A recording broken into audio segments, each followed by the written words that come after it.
Vamos a analizar el tema vinculado con el tratamiento fiscal de las pérdidas o quebrantos del ejercicio en el impuesto a las ganancias.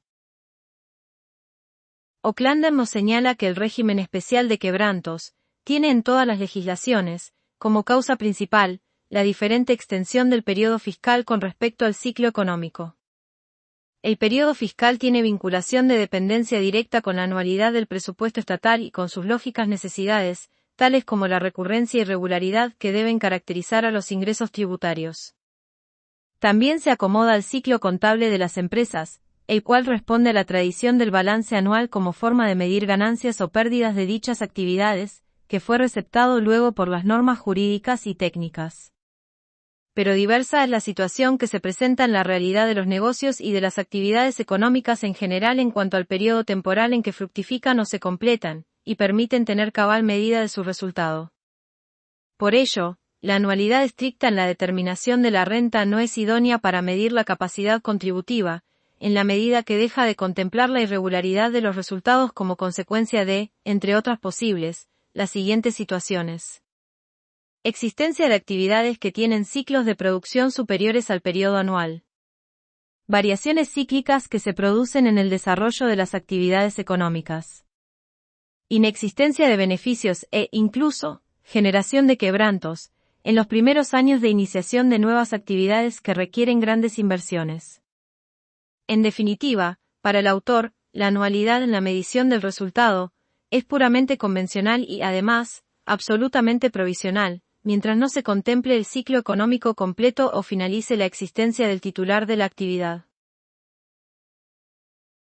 El mismo autor cita la sentencia de corte dictada en la causa papelera Pedotti Sociedad Anónima, del 26 de abril de 1971, donde el voto en disidencia de los doctores Risolia y Argúa señala que el quebranto es el resultado negativo en el giro económico de una persona física o ideal, registrado al cierre de un ejercicio, que debe ponderarse a la luz de los anteriores y posteriores. Porque el giro económico, al margen de las conveniencias contables, no se fracciona arbitrariamente. Y el resultado negativo de un lapso puede enjugarse con el positivo de otro. Agregan luego los jueces que el traslado y la compensación de quebrantos no debe entenderse como una franquicia. Ello es así, porque la continuidad del giro económico hace que sus resultados trasciendan el lapso de un ejercicio o de un año fiscal, para insertarse en un proceso de mayor amplitud que comprende, tanto en el caso de personas físicas como en el de sociedades de capital, periodos de expansión y de contracción, positivos y negativos, de éxito y de fracaso. Luis Omar Fernández explica que existen diversos sistemas de compensación de quebrantos, utilizando nuestra ley el de compensación hacia adelante, con un límite temporal. No obstante ello, para ciertos quebrantos, existe una limitación adicional, solo se pueden deducir de futuras rentas de la misma índole o actividad. A estos quebrantos los llamamos específicos, dado que su deducción no se admite de la generalidad de las ganancias, sino solo de aquellas que tienen su misma naturaleza. Nos encontramos además con un tipo de quebrantos que la propia ley excluye de cualquier cómputo posible, son los denominados quebrantos o pérdidas no deducibles. El artículo 25 de la ley inicia con el tratamiento a dar a los quebrantos generales de las personas humanas y sucesiones indivisas residentes en el país. Para ello, dispone que se compensen los resultados netos obtenidos en el año fiscal dentro de cada una de las categorías y, si persistiera el quebranto en alguna de ellas, se proceda a su cómputo entre las categorías, con excepción de los que llamamos quebrantos específicos y trataremos más adelante. El primer paso será entonces considerar los diferentes resultados dentro de cada categoría, sin tener en cuenta los quebrantos específicos.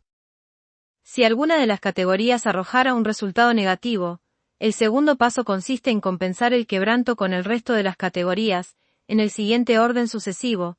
En primer lugar, los quebrantos se imputarán contra las ganancias de la segunda. Si persistieran o la segunda no tuviera ganancias, se compensarán contra las ganancias de la primera categoría. Luego, se aplicarán contra la tercera y, finalmente, contra la cuarta categoría. El orden establecido no es caprichoso, ya que hay que tener en cuenta que la deducción del inciso C, relacionada con rentas de cuarta categoría y algunas de tercera, puede verse reducida si dichas rentas no alcanzan, por lo menos, un valor equivalente al de la deducción especial.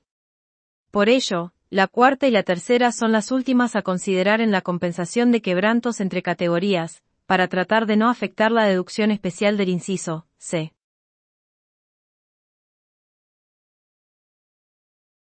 Pasemos a un ejemplo, un contribuyente que posee resultados de las 4 categorías. Dentro de la primera tiene 2 inmuebles, uno da utilidad y el otro quebranto. En la segunda posee intereses de un préstamo que generan utilidad y alquileres de muebles que arrojaron quebrantos. En tercera posee un loteo que generó ganancias. Y en cuarta tiene sueldos en relación de dependencia que generó ganancia y actividad profesional independiente que dio un resultado negativo. El primer lugar procede la compensación al interior de cada categoría. Luego, dado que en el ejemplo la cuarta categoría ha arrojado quebranto, se procederá con la compensación en el orden sucesivo establecido en la ley. Primero contra la segunda y luego el remanente de la pérdida a la primera categoría.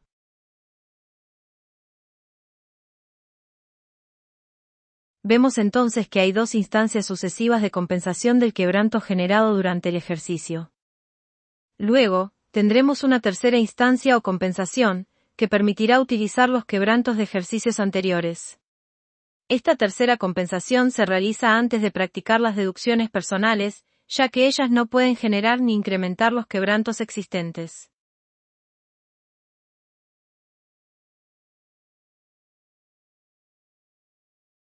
Esta última compensación es la que ha dado en llamarse extraanual, es decir, la que se extiende a ejercicios futuros. La ley establece al respecto que el quebranto impositivo sufrido en un periodo fiscal que no pueda absorberse con ganancias gravadas del mismo periodo podrá deducirse de las ganancias gravadas que se obtengan en los 5 años inmediatos siguientes. Luego de transcurrido este plazo, computado a partir del ejercicio siguiente al de la pérdida y de acuerdo con lo dispuesto por el Código Civil y Comercial de la Nación, no podrán utilizarse en ejercicios posteriores. Si bien el artículo 75 del decreto reglamentario dispone, en su primer párrafo, que el quebranto de un año se imputará al siguiente siguiendo el mismo orden de cómputo que el prevista para la compensación intraanual, es decir, aplicando primero a la segunda categoría y luego a la primera, tercera y cuarta, ello no resulta aplicable dado que luego, en el tercer párrafo, el mismo artículo dispone que el procedimiento de imputación del quebranto de ejercicios pasados se efectuará luego de compensados los quebrantos del ejercicio entre categorías y, también, luego realizadas las deducciones generales de los artículos 29, 85, y de todas las deducciones que no correspondan a una categoría determinada. Es decir, que el quebranto de ejercicios anteriores se computará contra la ganancia neta, luego de restadas las deducciones generales y antes del cómputo de las deducciones personales del artículo 30. Debemos considerar ahora, cómo se determinará el quebranto del ejercicio a ser trasladado. En este punto debemos considerar que el artículo 19 dispone, en su cuarto párrafo, que las deducciones del artículo 30, las deducciones personales, mínimo no imponible, cargas de familia y especial, no generarán quebrantos ni tampoco incrementará el quebranto del ejercicio.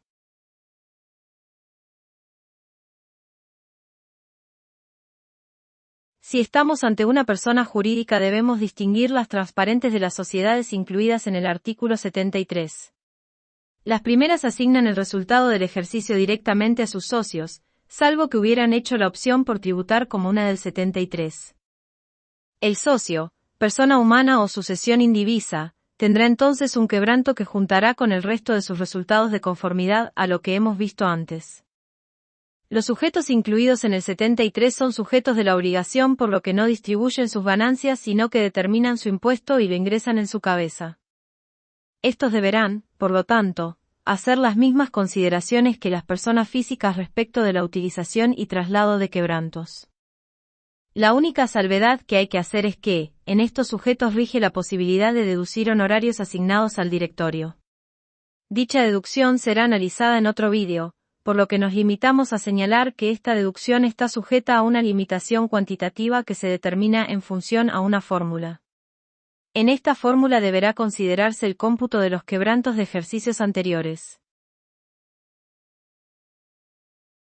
Existen resultados negativos cuyo cómputo prohíbe la ley, tales son los casos de El resultado neto negativo de inversiones de recreo, veraneo o similares establecido en el artículo 23, último párrafo.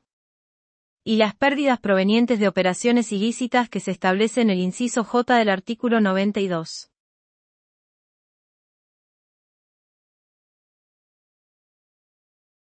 Dentro de los quebrantos específicos, iniciamos el análisis con aquellos que son de exclusiva aplicación para las personas humanas y sucesiones indivisas, en la medida que no actúen como sujetos empresa.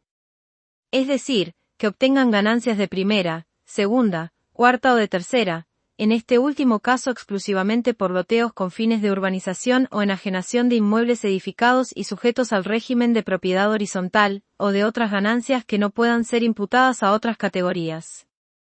Nos referimos a los quebrantos originados en operaciones que tienen el tratamiento cedular en el impuesto. Estos son los enumerados en el capítulo 2 del título cuarto. Los dividendos y utilidades asimilables que se encuentran grabadas al 7%.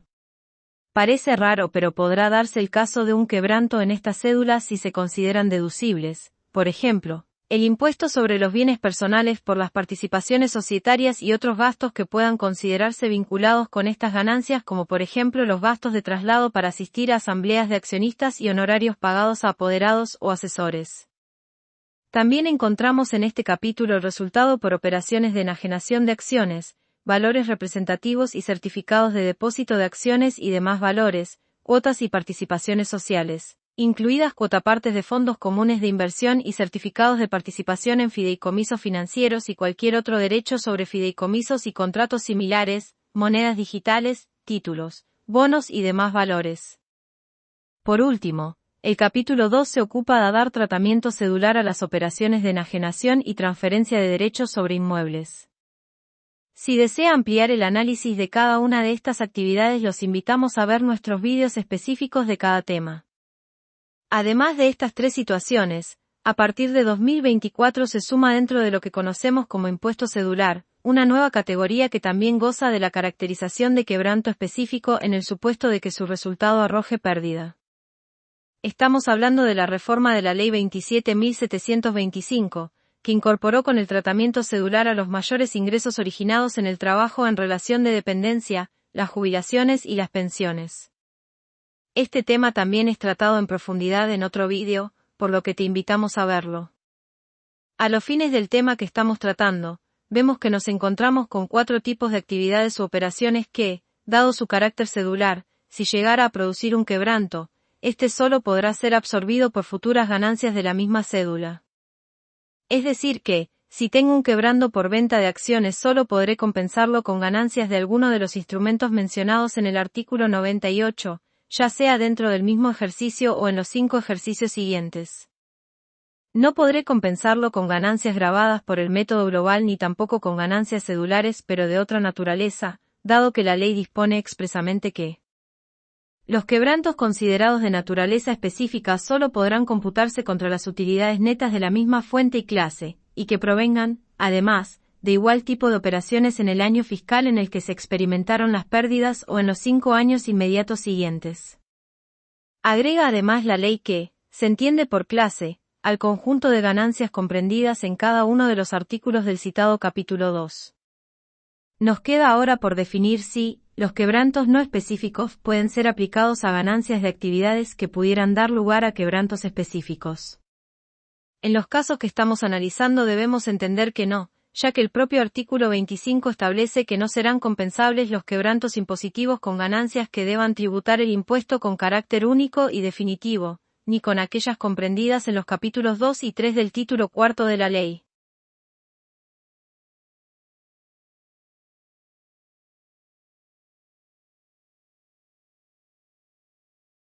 Pasamos ahora a analizar las disposiciones aplicables exclusivamente a los sujetos empresa.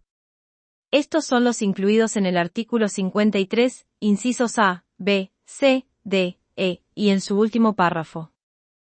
Para ello se considerará quebrantos específicos a los provenientes de A. La enajenación de acciones, valores representativos y certificados de depósito de acciones y demás valores, cuotas y participaciones sociales, incluidas cuotapartes de fondos comunes de inversión y certificados de participación de fideicomisos financieros y cualquier otro derecho sobre fideicomisos y contratos similares, monedas digitales, títulos, bonos y demás valores, y b. La explotación de juegos de azar en casinos, ruleta, punto y banca, blackjack, póker y barra diagonal o cualquier otro juego autorizado, y de la realización de apuestas a través de máquinas electrónicas de juegos de azar y o de apuestas automatizadas, de resolución inmediata o no, y o a través de plataformas digitales que tributan al 41,50%.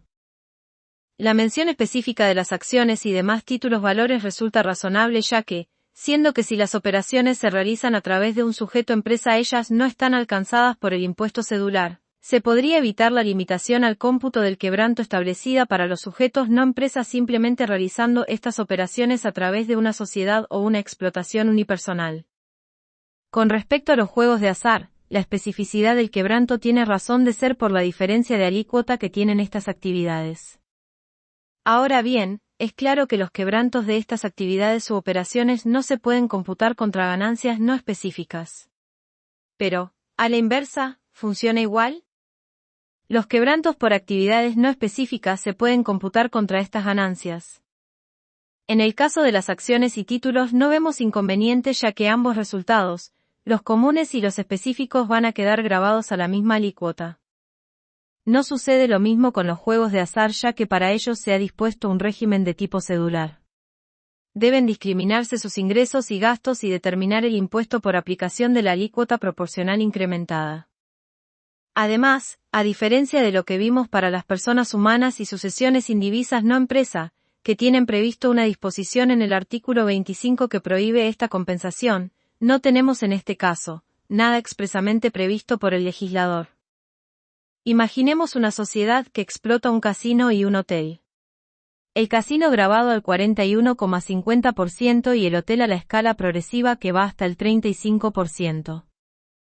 Si la actividad hotelera genera un quebranto y se permite computar contra la ganancia de juegos de azar estaremos aplicando quebrantos al 41,50% cuando ellos debieran ser utilizados al 35%, como máximo.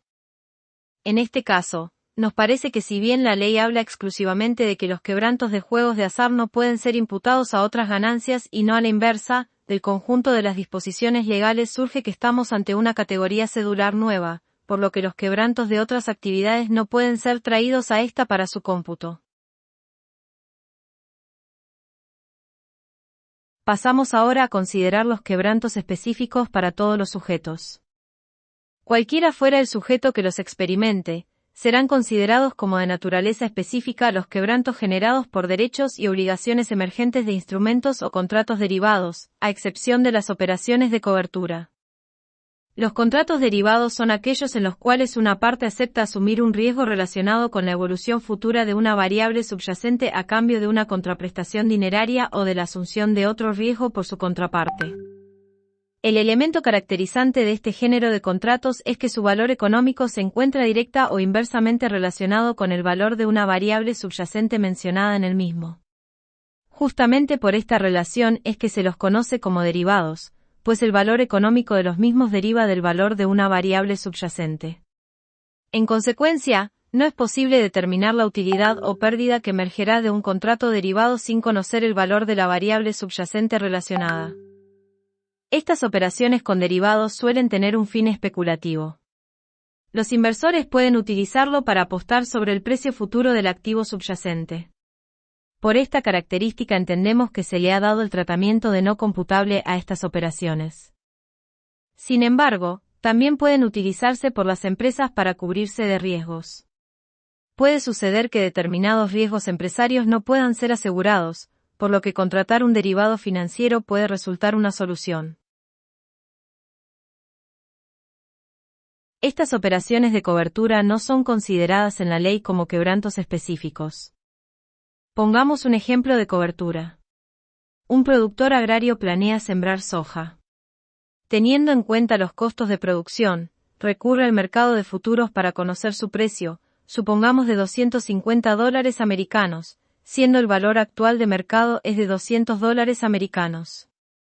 Con estos datos decide sembrar la soja. A partir de allí,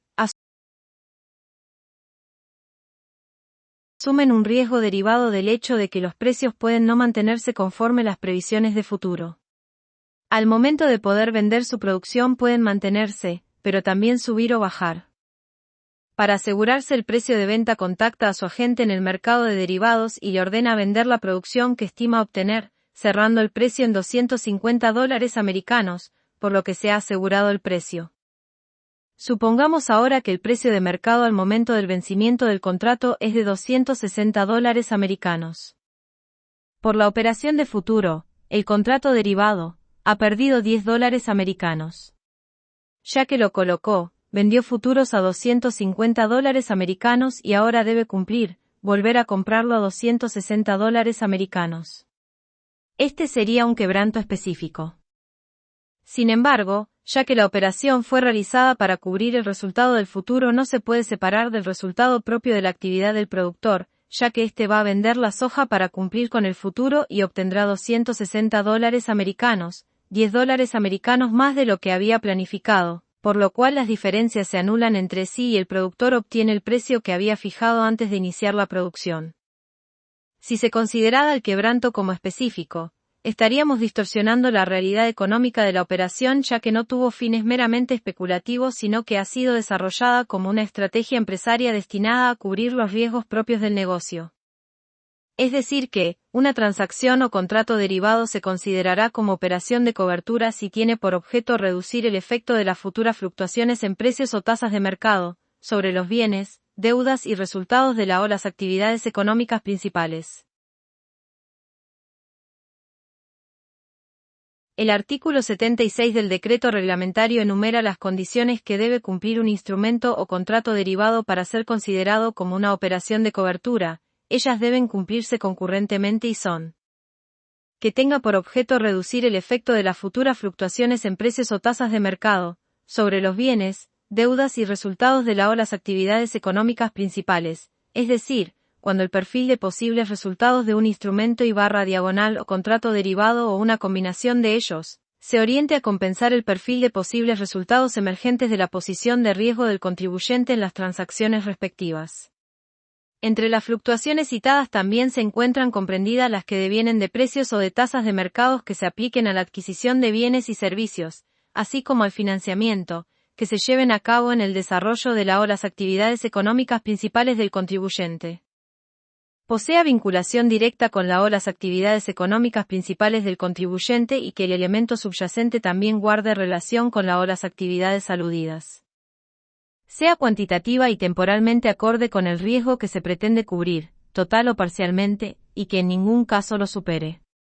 Cuando la posición o transacción cubierta hubiera expirado, sido discontinuada o se hubiera producido cualquier otra circunstancia por la cual la exposición al riesgo hubiese desaparecido o dejado de existir, dicha operación perderá la condición de cobertura desde el momento en que tal hecho ocurra.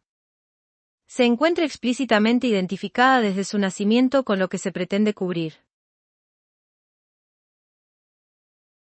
Otro quebranto de naturaleza específica para todos los sujetos, aunque seguramente nos encontraremos ante un sujeto empresa en estos casos, son los experimentados a raíz de actividades vinculadas con la exploración y explotación de recursos naturales vivos y no vivos, desarrolladas en la plataforma continental y en la zona económica exclusiva de la República Argentina, incluidas las islas artificiales, instalaciones y estructuras establecidas en dicha zona. Ellos solo podrán compensarse con ganancias netas de fuente argentina.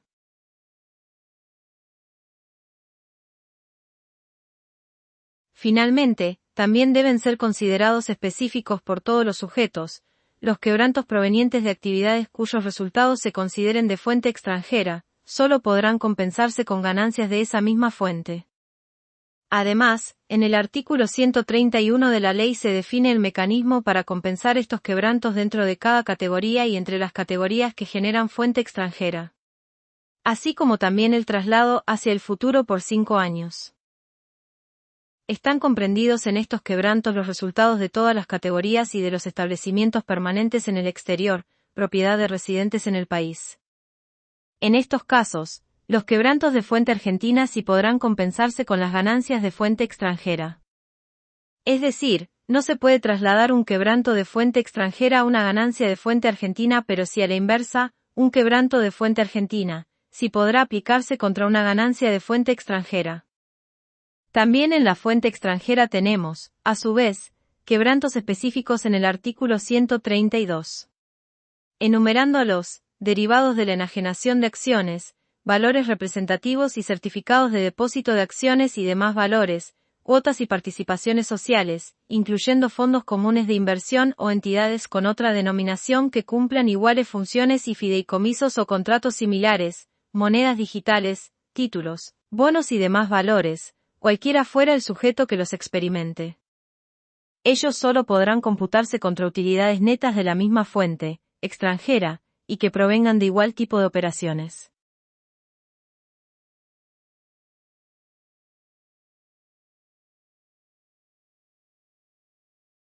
Luis Omar Fernández señala que el cómputo del plazo de 5 años para los quebrantos dio origen en su momento a posiciones opuestas en el caso de balances realizados por periodos inferiores a un año calendario. Durante cierto tiempo la Administración sostuvo que, en esa situación, el derecho a computar dichos quebrantos prescribía al quinto ejercicio contable, posición que recibiera acervas críticas. Señala el autor que, el dictamen 101 del 2002 solucionó la cuestión al sostener que, el plazo de 5 años comprende a 5 periodos de 12 meses y por lo tanto permite la deducción de los quebrantos hasta el cierre del periodo fiscal que se produzca hasta la misma fecha, día y mes, del quinto año posterior a la del cierre del ejercicio en que tales quebrantos se produjeron.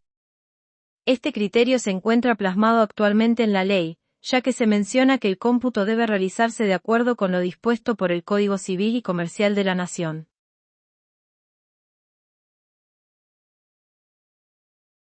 El criterio de la AFIP, plasmado en el ABC, consulta 24753174, publicada el 19 de diciembre de 2019, es que a los quebrantos se le aplica la actualización prevista en el primer párrafo del artículo 93, por lo que en definitiva no son actualizables ya que ese índice es 1. Para llegar a la conclusión dice la respuesta del ABC. El primer párrafo del artículo 93 de la Ley de Ganancias dispone que las actualizaciones previstas en la ley se practicarán conforme lo establecido en el artículo 39 de la Ley 24.073. A su vez, el segundo párrafo de dicho artículo establece la actualización sobre la base de las variaciones porcentuales del índice de precios al consumidor nivel general, que resulta aplicable a los costos y deducciones allí aludidos, respecto de adquisiciones e inversiones efectuadas en ejercicios fiscales que se inicien a partir del 1 de enero de 2018, y a los bienes que hayan sido revaluados en los términos de la Ley 27.430. En virtud de lo expuesto, dice la respuesta del organismo, para el caso de los quebrantos impositivos resulta de aplicación el mecanismo de actualización dispuesto en el primer párrafo del artículo 93 de la ley. Entendemos que la conclusión a la que arriba el organismo es por completo equivocada. Al artículo 93 debe entendérselo como una disposición supletoria. Ante la inexistencia de un índice dispuesto expresamente los sucesivos artículos de la ley se aplicarán los índices del artículo 93. Por ejemplo, las disposiciones sobre evaluación de bienes de cambio del artículo 56 no definen el índice a aplicar. La determinación del costo computable de bienes muebles amortizables del artículo 62 tampoco define el índice, solo expresa que los costos se actualizarán. En estos y otros casos de la ley, en los que se establece el mecanismo de actualización pero no el índice, debemos remitirnos al artículo 93 para conocer el índice aplicable. Siguiendo con los ejemplos, para los bienes de cambio el índice será el del primer párrafo del artículo 93, de valor 1, por lo cual no tiene efecto la actualización. Y para el caso de los bienes muebles amortizables, si fueron adquiridos a partir de 2018, será el índice de precios al consumidor previsto en el segundo párrafo del artículo 93 porque así está dispuesto expresamente allí. Y si fueran adquiridos antes de 2018, el índice del primer párrafo. Ahora bien, ¿se puede aplicar el mismo razonamiento para los quebrantos? Evidentemente no, ya que el artículo 25 dispone expresamente de su índice.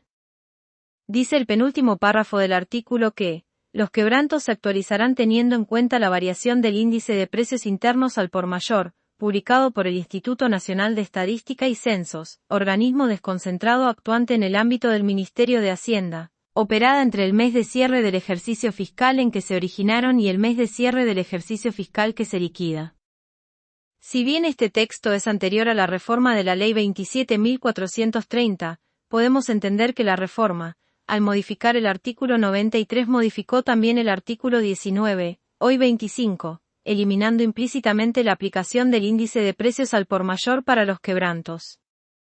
Entendemos que no, porque la misma ley también modifica el artículo 19, hoy 25, y ratifica el texto que establece la actualización de los quebrantos vía índice de precios al por mayor.